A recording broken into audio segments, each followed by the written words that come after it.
Hearing my own flesh and blood agree that I was a burden shattered my world. Sitting outside their bedroom door, I listened as Samantha demanded that Bradley evict me because of my failing health. The betrayal stung deeper than any physical pain, but they had no idea who they were crossing. I'm Gregory Vance, a 65-year-old widower who packed a single suitcase and walked away from their lives while holding a secret worth $11 million.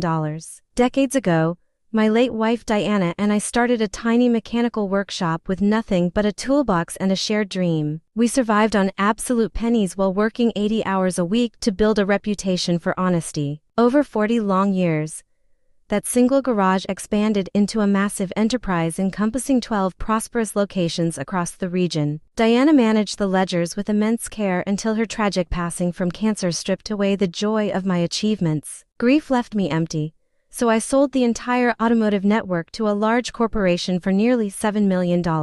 My family assumed I used the money for a modest retirement, but I quietly invested the wealth into stable index funds and real estate. Over 5 years, that initial sum flourished into more than $11 million.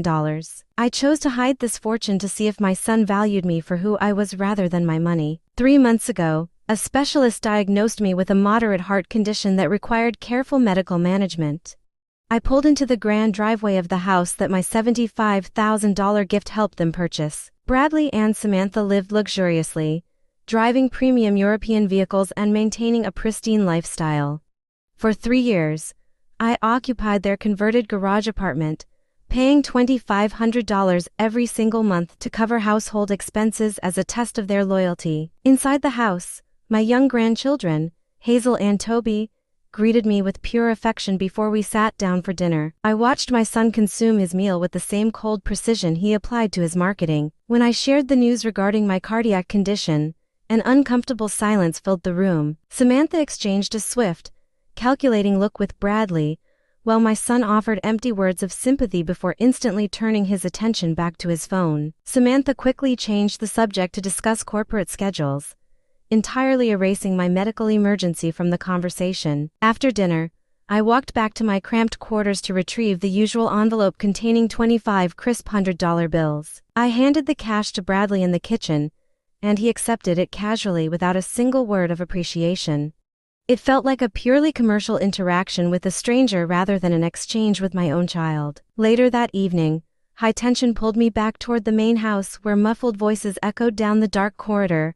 I stood near their bedroom door. As the yellow light spilled onto the floor, Samantha sounded incredibly venomous as she demanded that Bradley remove that sick old man from her sight immediately.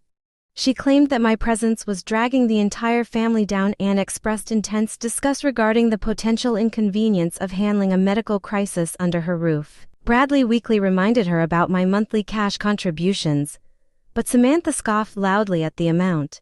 She insisted that my payment failed to cover half of their actual mortgage, utilities, and grocery bills. The final blow landed when my son offered no resistance and quietly agreed to give me a single week to pack up and leave.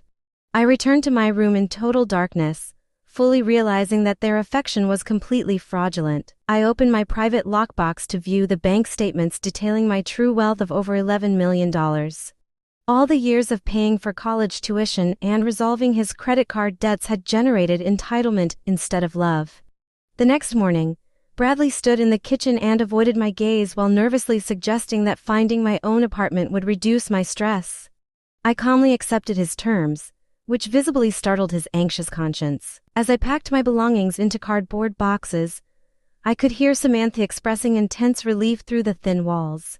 I opened my mobile banking application to look at the massive balance before switching to a real estate platform to browse luxury properties.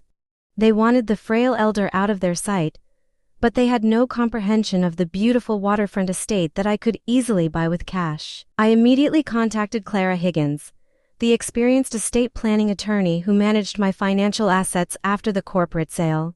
I requested that she arrange an urgent meeting with Bradley to disclose the full reality of my massive portfolio. I wanted my son to view every single deed, index fund, and bank statement to fully comprehend the immense legacy he was discarding.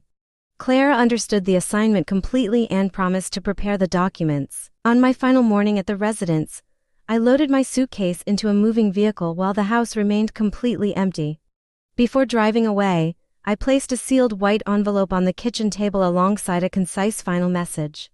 I explicitly thanked them for their hospitality while stating that the sick old man would no longer cause them any inconvenience.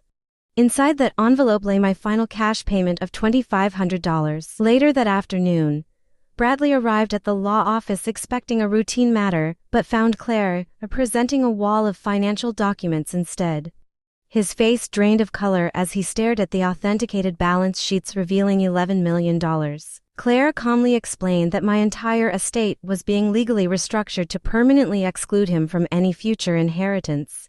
The crushing realization of his greed left my son absolutely speechless as the heavy doors of wealth slammed shut. I drove toward my breathtaking new coastal estate, feeling a profound sense of liberation as the ocean breeze filled my car. Bradley attempted to call me multiple times, but I refused to answer his desperate pleas for forgiveness. I realized that family is defined by genuine love and respect rather than biological connections or transactional convenience. I intend to spend my remaining years surrounded by true peace, leaving my ungrateful child to live with his choices.